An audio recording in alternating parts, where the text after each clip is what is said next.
Hello dear viewers, मैं हूं doctor Mohammad Noor Alam Khan. मैं वेलकम करता हूं आपका अपने चैनल हेल्दी चाइल्ड पर। तो दोस्तों, आज जो टॉपिक मैं डिस्कस करने जा रहा हूं ये बहुत ही ज़्यादा डिमांडिंग टॉपिक है और बहुत से लोगों ने इसके लिए रिक्वेस्ट भेजी है। ये टॉपिक है कि ब्रेस्ट मिल्क सप्लाई को कैसे इंप्रूव करें, कैसे बढ़ाएं। दोस्तों, मदर्स की ये कंप्लेन होती है कि जो उनका ब्रेस्ट मिल्क है उनके बेबीज़ के लिए ये एडिक्वेट नहीं है। हालांकि एक वीडियो मैंने बना रखी है इसके पहले, जिसमें कि आप ये एसेस कर सकते हैं कि आपका जो बेबी है उसको जो मिल्क मिल रहा है वो एडिक्वेट मिल रहा है, आपका ब्रेस्ट मिल्क जो है उसकी सप्लाई वो एडिक्वेट है या नहीं है। इस वीडियो को आप ऊपर दिए हुए लिंक में या डिस्क्रिप्शन में जाके एक बार ज़रूर देख लें और उसको देखने के बाद आप खुद ही एसेस करें कि क्या सही में जो आपका मिल्क का प्रोडक्शन है वो कम है या ऐसा नहीं है। अगर आपके असेसमेंट के बाद आप ये देखते हैं कि आपका जो मिल्क प्रोडक्शन है वो एडिक्वेट है, तो फिर आगे आपको इस वीडियो को देखने की ज़रूरत नहीं है। अगर उसको देखने के बाद आपको ये लगता है कि हाँ, आपका सही में ब्रेस्ट मिल्क कम बन रहा है, तो फिर आप इस वीडियो को देखिए। इस वीडियो में मैंने 10 स्टेप बताए हैं, 10 स्टेप 1 बाय 1 बताए हैं और इन स्टेप को आप इसी ऑर्डर में फॉलो करें। अगर आपने अच्छे से शुरू के जो स्टेप्स हैं उनको फॉलो किया तो आखिरी के स्टेप्स की ज़रूरत ही नहीं पड़ेगी आपको, और आपका जो ब्रेस्ट मिल्क सप्लाई है वो इम्प्रूव कर जाएगी। और अगर जो स्टेप आप फॉलो करते जा रहे हैं उसके बाद आपको फ़ायदा नहीं हो रहा है तो धीरे धीरे आप लास्ट तक जाइए। और अगर ये वीडियो पसंद आती है तो इसे आप लाइक करिएगा और इसको शेयर करिएगा। अगर आपने इस चैनल को सब्सक्राइब नहीं किया है तो इसे सब्सक्राइब कर लीजिए। तो डियर मदर्स, आइए स्टार्ट करते हैं आज का टॉपिक।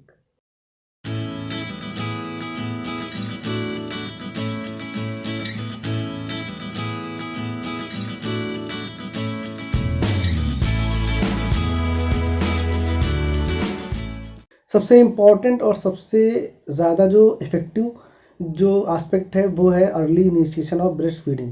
मतलब आप अपने बच्चों को जल्दी से जल्दी फीड स्टार्ट करें, जल्दी से जल्दी ब्रेस्ट फीड स्टार्ट करें। अगर नॉर्मल डिलीवरी हुई है, बच्चा आपका बिल्कुल ओके है, तो आप अपने बच्चों को आधे घंटे के अंदर ब्रेस्ट फीडिंग शुरू करा दें।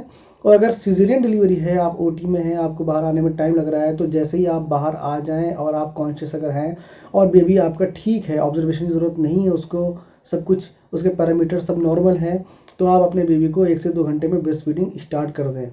कल्चरल प्रैक्टिस में लोगों में ये चीज़ें बड़ी ज़्यादा कॉमन है कि जो शुरू के जो 2-3 दिन का गाढ़ा वाला जो कोलेस्ट्रॉल मिल्क होता है उस मिल्क को अच्छा नहीं मानते हैं, उसे गंदा मिल्क मानते हैं। मेरे दोस्तों, ये मिल्क सबसे ज़्यादा और सबसे इफ़ेक्टिव है बच्चों को डिफरेंट टाइप की बीमारी से बचाने के लिए। ये मिल्क अगर आपने बच्चे को दिया तो आपके बच्चे का डिफरेंट टाइप की जो बीमारियां हैं उससे उसका ऑटो वैक्सीनेशन अपने आप हो जाएगा, अपने आप उसको टीके पहुंच जाएंगे। जो माँ के अंदर बीमारी से लड़ने वाली एंटीबॉडीज़ हैं वो बच्चे में ट्रांसफ़र हो जाएंगे। अगर आप उसको डिस्कार्ड कर रहे हैं तो आप 2 नुकसान कर रहे हैं। पहला तो ये कि इतनी इंपॉर्टेंट जो एंटीबॉडीज़ हैं वो आप फेंक रहे हैं। दूसरा ये कि अगर आपने शुरू के दिनों में ब्रेस्ट फीडिंग सही टाइम पे नहीं कराया तो फिर आपके जो ब्रेस्ट मिल्क है उसकी सप्लाई को घटने का डर है बहुत ज़्यादा, और आगे चल के लैक्टेशन फेलियर में भी जा सकते हैं। जो दूसरा इंपॉर्टेंट एस्पेक्ट है वो है सही तरीके से ब्रेस्ट फीडिंग कराना। सही तरीके से ब्रेस्ट फीडिंग कराना इसलिए ज़रूरी है कि अगर आप सही तरीके से बच्चों को ब्रेस्ट फीडिंग कराएंगे तो आपका बेबी अच्छे तरह से मिल्क को सक करेगा और आपका जो आंचल है वो खाली होंगे, एम्प्टी होंगे। और इस एम्प्टी होने से जो ब्रेन है आपका, वहाँ पर ये सिग्नल जाएगा कि और ज़्यादा प्रोडक्शन की ज़रूरत है, क्योंकि जो आपने प्रोडक्शन किया है वो खाली हो चुका है। इसी फीडबैक सिस्टम से आपका जो ब्रेस्ट मिल्क की सप्लाई है वो काम करती है। तो अगर आपका बेबी जितना अच्छे से सक करेगा और एम्प्टी करेगा उतनी ही अच्छे से आपका जो प्रोडक्शन है वो बढ़ेगा। इसलिए ज़रूरी है ये है कि आप सही तरीके से ब्रेस्ट फीडिंग कराएं, और एक बार जब आप ब्रेस्ट फीडिंग कराएं तो एक साइड जब तक पूरा खाली ना हो जाए, पूरा एम्प्टी ना हो जाए, तब तक आप दूसरी तरफ बच्चों को अटैच ना कराएं। जब एक तरफ खाली हो जाए उसके बाद आप दूसरे बच्चों को अटैच कराएं और वो भी कोशिश ये करें कि पूरी तरह खाली हो जाए। तो जो ब्रेस्ट फीडिंग का सही तरीका है उसके लिए मैंने बहुत सारी वीडियोस बनाई हैं, और आप ऊपर आई बटन पर क्लिक करके उस वीडियो को देख सकते हैं और सीख सकते हैं कि सही तरीके से कैसे ब्रेस्ट फीडिंग कराएं। तीसरा जो इम्पोर्टेंट पार्ट है वो है आपके अंदर का डर, आपके अंदर की जो एंग्जाइटी है, जो घबराहट है, उसको दूर करना। मदर्स के अंदर एक एंग्जाइटी होती है, एक डर होता है कि क्या मेरा मिल्क बच्चे के लिए पूरा पड़ेगा, बच्चा कहीं भूखा तो नहीं रह जाएगा, क्या मैं इतना मिल्क प्रोड्यूस कर पाऊंगी कि बच्चे का मेरा पेट भरे।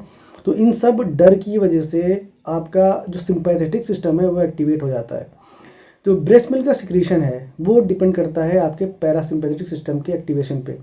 पैरासिम्पैथेटिक सिस्टम बॉडी में डिफरेंट टाइप के जो सिक्रीशन हैं उनको सिक्रीट करवाने में मदद करता है, जैसे कि जीआईटी सिक्रीशन, यूरिनेशन और स्टूल का पास करना, इसके अलावा ब्रेस्ट मिल्क का सिक्रीशन। तो अगर आपके अंदर घबराहट है, आपके अंदर एंग्जाइटी है, तो आपका ये पैरासिम्पैथेटिक सिस्टम एक्टिवेट नहीं हो पाएगा और आप सिंपैथेटिक सिस्टम के प्रभाव में रहेंगे, जिसकी वजह से आपका जो ब्रेस्ट मिल्क है वो निकल नहीं पाएगा, सही तरीके से सिक्रीट नहीं होगा। तो फिर आपका जो डर है वो और ज़्यादा बढ़ेगा, जो प्रोडक्शन है वो और कम होगा इससे, फिर आपका डर और ज़्यादा बढ़ता जाएगा और एक साइकिल चल जाएगी, एक साइकिल, विशियस साइकिल से बोलते हैं। इस साइकिल की वजह से आपका ब्रेस्ट मिल्क प्रोडक्शन दिन ब दिन कम होता जाएगा। इसीलिए अपने अंदर के डर को निकालिए, अपने अंदर की जो एंग्जाइटी है उसको निकालिए, अपने अंदर से ये चीज़ निकाल दीजिए कि आपका मिल्क प्रोडक्शन कम है। इंसान के अलावा जितने भी जानवर हैं, आपने देखा होगा, ये सारे के सारे अपने बच्चों को ब्रेस्ट फीड ही कराते हैं। कोई भी जानवर किसी और जानवर का मिल्क नहीं पीता। और एक नहीं बल्कि कई कई बच्चे होते हैं जो डिफरेंट टाइप के जो एनिमल्स हैं, जैसे कि कैट है, रैबिट है, चूहे हैं, इन सब के कई कई बच्चे होते हैं और ये अपने बच्चों को अपना ही ब्रेस्ट मिल्क पिला के बड़ा करते हैं और सभी के लिए इनका ब्रेस्ट मिल्क पर्याप्त हो जाता है। तो ह्यूमन का भी होगा। कोई वजह नहीं है कि आपका जो ब्रेस्ट मिल्क प्रोडक्शन है वो कम हो, कोई रीज़न नहीं है। आप अच्छा खा रहे हैं, अच्छा पी रहे हैं, अच्छे तरीके से अपनी केयर कर रहे हैं, तो ये ज़रूरी है कि आपका ब्रेस्ट मिल्क भी बनेगा। और ये भरोसा रखिए कि अगर ऊपर वाले ने आपको बेबी दिया है तो उसकी जो खुराक है वो भी ऊपर वाले ने प्रोवाइड कराई होगी। तो इसलिए अपने डर को निकालिए, अपने मन को शांत करिए और शांत करके पूरे कॉन्फिडेंस से अपने बेबी को ब्रेस्ट फीड कराइए। तो इस तरह से आपका जो ब्रेस्ट मिल्क है वो पैरासिम्पैथेटिक सिस्टम के एक्टिवेशन से वो बढ़ेगा। जो ब्रेस्ट मिल्क का प्रोडक्शन है वो डिपेंड करता है हार्मोन्स पर। दो जो इम्पोर्टेंट हार्मोन है वो है प्रोलैक्टिन और ऑक्सीटोसिन। ये हार्मोन आपके जो मिल्क प्रोडक्शन और उसके सिक्रीशन दोनों को रेगुलेट करता है। अब इन हार्मोन को आपको स्टिमुलेट करना है, इन हार्मोन्स को बढ़ाना है, इन हार्मोन्स के लेवल को रेगुलेट करना है। उसको करने के लिए आप जब भी ब्रेस्ट फीडिंग कराएं तो अपने और अपने बेबी के बीच में एक बॉन्ड को पैदा करें। ये गलती कभी ना करें कि आप ब्रेस्ट फीडिंग करा रहे हैं और आप मोबाइल देख रहे हैं या आप कुछ और सोच रहे हैं या आप किसी तरह की कोई बुक पढ़ रहे हैं। जिस टाइम आप ब्रेस्ट फीडिंग कराएं अपने बेबी को देखें, उसे टच करें, उसे प्यार करें और अपने बेबी के बीच में एक कनेक्शन को फील करें। बेबी जो आपका सक कर रहा है उस फीलिंग को महसूस करें और इस तरह से आपका जो हार्मोन है वो ऑक्सीटोसिन वो एक्टिवेट होगा। अपने बॉडी के प्रोलैक्टिन को एक्टिवेट कराने के लिए आप नाइट फीडिंग जरूर कराएं। 2 से 3 बार अगर आप नाइट में बच्चों को फीड कराएंगे तो प्रोलैक्टिन एक्टिवेट होगा। ये हार्मोन आपका जो मिल्क प्रोडक्शन है उसको बढ़ाता है। तो अगर नाइट में आप फीड नहीं करा रहे हैं तो आपका मिल्क प्रोडक्शन कम हो सकता है। इसलिए 2 से 3 बार फीड नाइट में कराना बहुत ज़रूरी है। अब बात करते हैं हाइड्रेशन की। आपका जो ब्रेस्ट मिल्क है उसमें मैक्सिमम जो पार्ट है उसका वो वाटर है, यानी कि पानी है। अगर आपकी बॉडी में पानी की थोड़ी भी कमी है तो आपका ब्रेस्ट मिल्क के जो सिक्रीशन है उसमें फ़र्क पड़ जाएगा। इसलिए आपके लिए ज़रूरी ये है कि आप अपना जो हाइड्रेशन है उसको मेंटेन रखें। खूब अच्छे से लिक्विड चीज़ें, पानी, नारियल पानी, दूध, ये सब चीज़ें आपको लेते रहना है। दिन में कम से कम 2 से 3 लीटर पानी आपको पीना है। वो पानी आपके जो ब्रेस्ट मिल्क है उसको पतला करेगा, ब्रेस्ट मिल्क की सिक्रीशन को बढ़ाएगा और अगर आप अच्छे से अपने को हाइड्रेट रखेंगे तो ब्रेस्ट मिल्क का प्रोडक्शन भी आपका बढ़ेगा।